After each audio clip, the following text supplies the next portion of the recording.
اهلا وسهلا بكم في قناة صلح العطل بنفسك. النهاردة معانا فرن بالكهرباء. مشكلة الفرن انها مش شغالة، بتشتغل تدي صوت، اللمبة بتنور اهو، يعني احنا كده طفينا اهو، ولكن لما بنعمل كده اللمبة بتنور. جايبين سيرموستات على الاخر، مهما اتنقلنا بين الشمع مفيش عندي اي سخونة لا تحت ولا فوق. هنشوف المشكلة فين ونبدأ نحلها مع بعضينا واحدة واحدة. خليك معايا.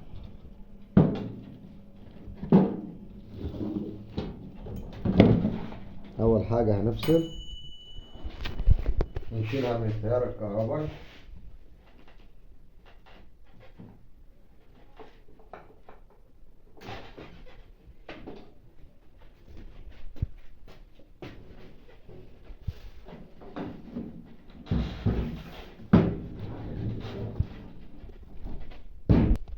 هنبدأ نفك.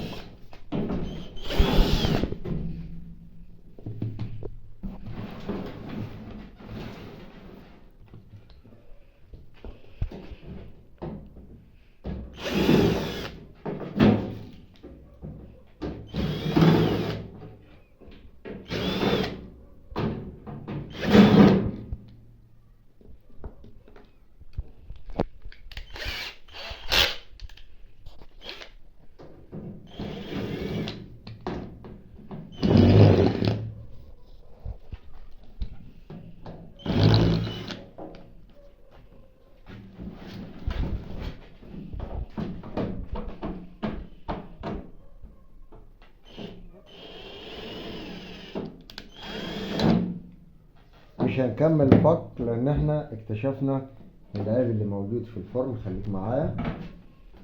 لو تلاحظ هنا، تعالى كده بالكاميرا اهو،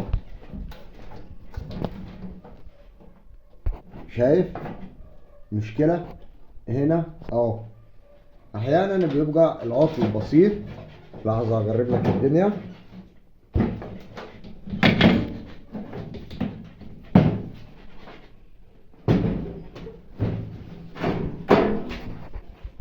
لو نلاحظ هنا عندي السلكاية اللي واصلة للسرموستات مش شغالة اهي، فاصلة. دي نمرة واحد. نمرة اتنين، احيانا بتشكي ان عندي شمعة من الشمع مش شغالة. دايما بنلاقي في اغلب الفران الكهرباء بنلاقي في سلكاية هنا فاصلة. طيب، هل لو احنا غيرنا دي الدنيا هتشتغل ولا في عندي مشكلة في السرموستات؟ تعال نغيرها مع بعضنا ونشوف الحل فين.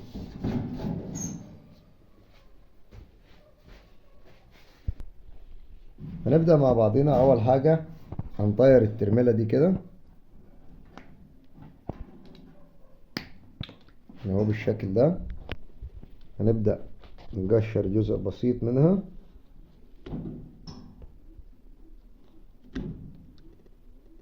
اهو، نفس نظام السلكات التانية.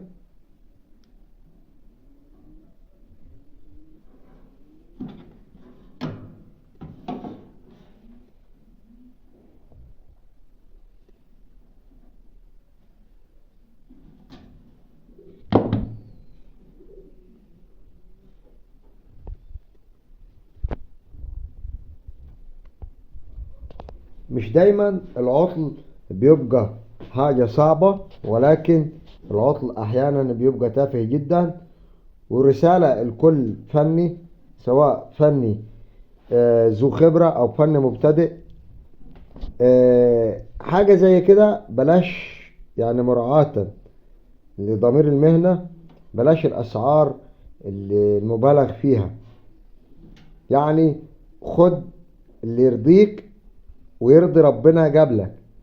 يعني مش لازم انا ناخد مبلغ وقدره عشان انا فكيت. لا خلاص، لا ماشي انا فكيت، ولكن العطل عندي بسيط مش مستاهل. دي سلكايه وغيرنا الترميله، فخليك حنين شويه. وبما يرضي الله ما قلتلكش سيب شقاق، ولكن المعقول حلو. يعني بلاش نعض في الناس لان الدنيا مش متحمله.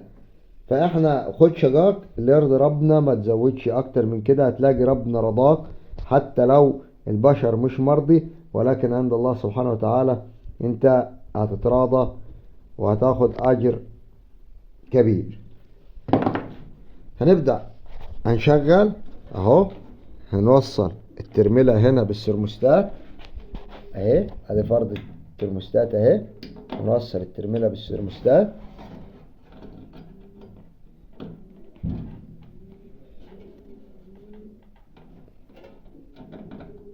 اهو بالشكل ده، وهنبدأ نوصل ونجرب ونشوف الدنيا هل الامور اشتغلت معايا ولا لسه عندي مشكلة تاني. طبعا الفرن فيها شغل كتير، ولكن العميل مش طالب مني، مش عايزك تعمل اي حاجة غير انك انت تشغلها لي. يعني احنا المفروض نعمل نظافة للجزء ده، نظافة هنا ده كله ده، ونروج على الفرن، ولكن هو طلب مني ان انا ما اعملش اي حاجة غير ان انا اشغلها له فقط لا غير.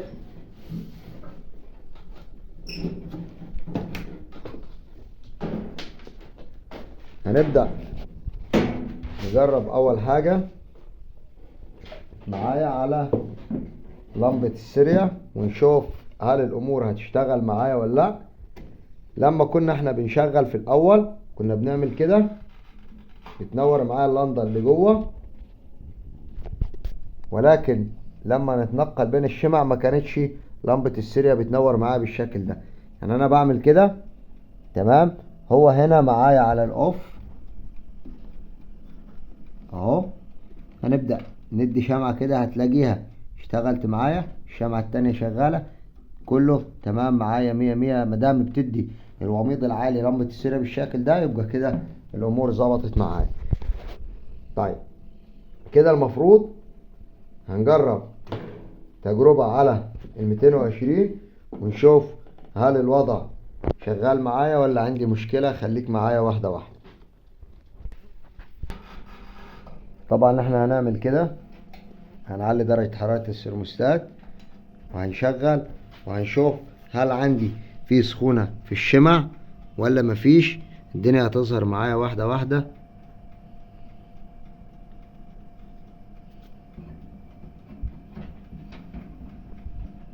طبعا دي الشمعة اللي تحت بس اهو، لو نلاحظ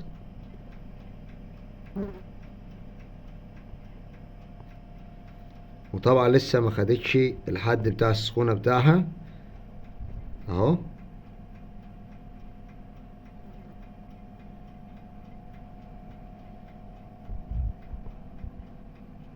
يا رب تكون الدنيا وضحت معاك اهو. بواقي الكيس بدأت تعمل معايا دخانة.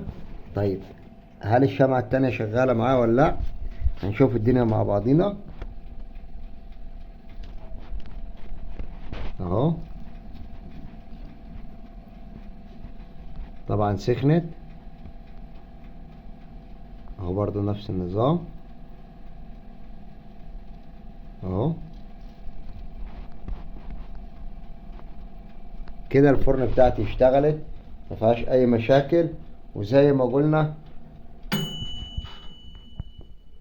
شايف كده الفرن شغالة تحت فوق مفيهاش اي مشاكل. كل مشكلتنا كانت الترملة اللي كانت فاصلة.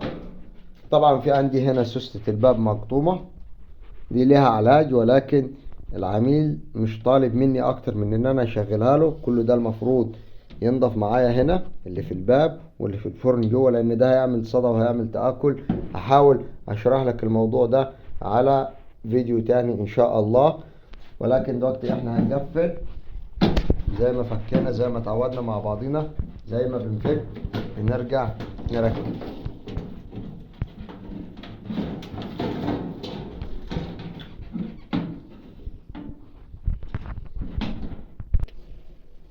هنبدأ مع بعضينا. طبعا هي برضو ناقصة رجل، لأن المفروض يكونوا في عندي 4 أرجل، أدي واحدة أدي التانية، والمفروض عندي 2 فوق، ولكن هو تقريبا كده اللي فكها حتى في مسامير ضايعة منها.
بالشكل ده كده تبقى الفرن انتهينا من ادائها. طبعا اللي بيشتكي ان انا عندي هنا في الشمعة اللي تحت مش شغالة واللي فوق شغالة، او اللي فوق شغالة واللي تحت لا، دايما احيانا 99% من العطل ده بنلاقي فيه سلكاية الترميلة بتاعتها بايظت فطالعة من الشمعة فمش مدية كهرباء للشمعة خالص.